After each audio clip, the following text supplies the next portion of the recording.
If you're gonna have a video game, you might as well have a ninja in it, and Strider totally has a ninja in it. This is a bit of a throwback to the old Strider that people might remember on the Nintendo Entertainment System. Of course, that one came out in the 80s. It was a time when ninja were at the height of their popularity. They've kind of waned, but it feels like we're on the upswing here. Ninja are becoming popular once again. What did you think? Well, I thought of you immediately because this game is a Metroidvania style side-scroller, and of course I know you love those games. Of course I know you love ninjas. And then I thought, I'm wondering if Sean played this game in 1989 when it came out.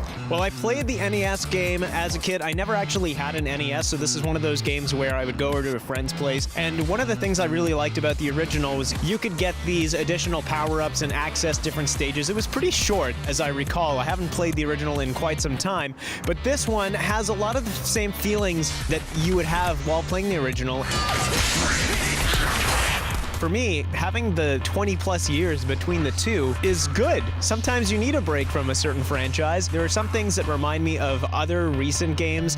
There was a game called Hardcore Uprising that was a digital download a few years ago, and this Strider feels like the original has been giving that Hardcore Uprising take, so everything is much bigger. There are crazier bosses. Oh yeah, if I didn't research this game at all, I wouldn't even think that it was a remake from anything before. I feel like this is something new, it's something fresh, it definitely feels fresh, for sure.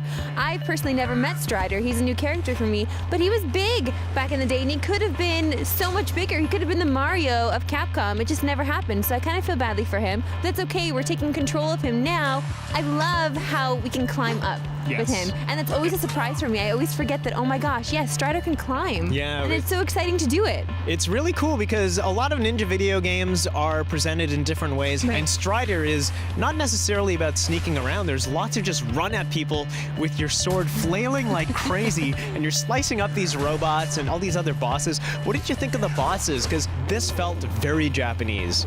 It was really Japanese. I thought I was gonna have a harder time with the bosses than I did. I figured out their patterns pretty quickly, and I got it done, which was nice. So this game, I think, is a little bit easier than you might expect, especially for a Japanese-style game. I was excited for that, though, because I get really frustrated most of the time when I fail with bosses and I want to just quit and throw my controller and that's it, I'm done. But I didn't have that with this game. Sean, I know you love ninjas, but Strider's not very ninja-like. Well, he is ninja-like in the fact that he's completely badass, but he's not very sneaky. He just runs up and kills people instead of hiding from them. True. So what are you giving this one? It gets an 8. I'm giving it an 8.5.